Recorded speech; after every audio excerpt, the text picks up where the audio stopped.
Another Leetcode daily, and today we have maximum absolute sum of any subarray. This question is a variety of an algorithm called Kadane's algorithm.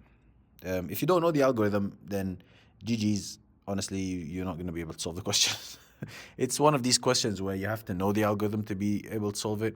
And at the same time, the hints really give it away. So, yeah, this is me opening up right now. I really struggle a lot with the subarray problems. That I don't know why for some reason, but the idea is always hard to find or to know, especially if you didn't see it before.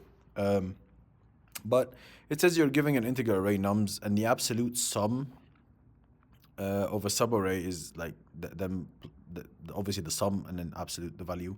Return the maximum absolute sum of nums, right?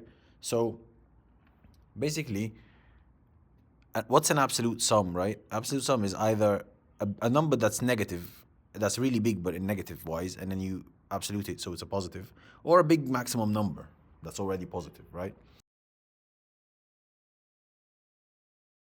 So it can go two ways. What does that mean? It means that I can actually get the maximum positive number and the maximum negative number, like the maximum positive sum, maximum negative sum, and then just get the maximum absolute value out of both of them. That's what this question is trying to say, simply. How do you get the maximum sum of a subarray? Using an algorithm called Kadane's algorithm. What is Kadane's algorithm? So simple enough, if you read the hints, all it does is it says, okay, run Kadane twice, one calculating the max, one calculating the min sum, and then just return the maximum between them, which I did here. But what is Kadane's algorithm? Kadane's algorithm is an algorithm where it starts off, it's linear. It starts off where it assumes that the current maximum sum is the first index of the array, right? So let's assume the current max and cur are like the first indexes, right? What it does is it keeps iterating, right?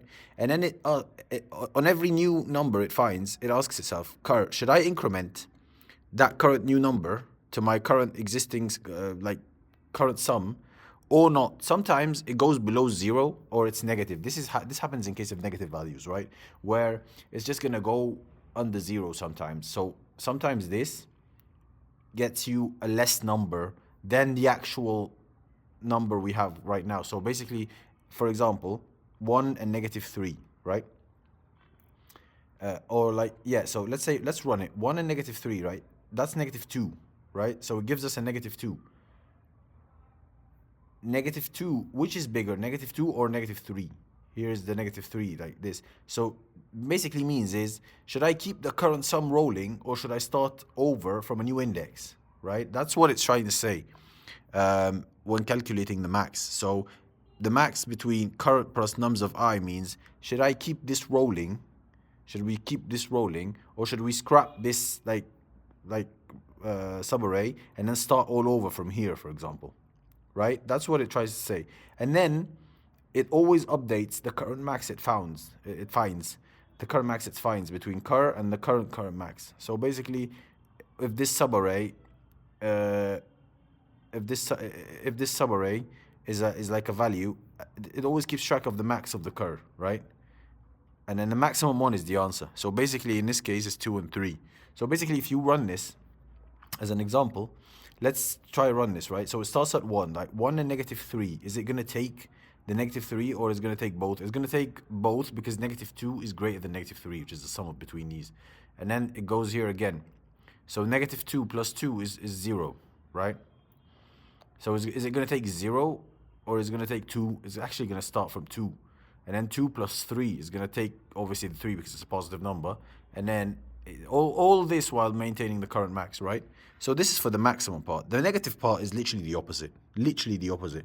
Where you just keep the minimum between the current plus nums of I or nums of I.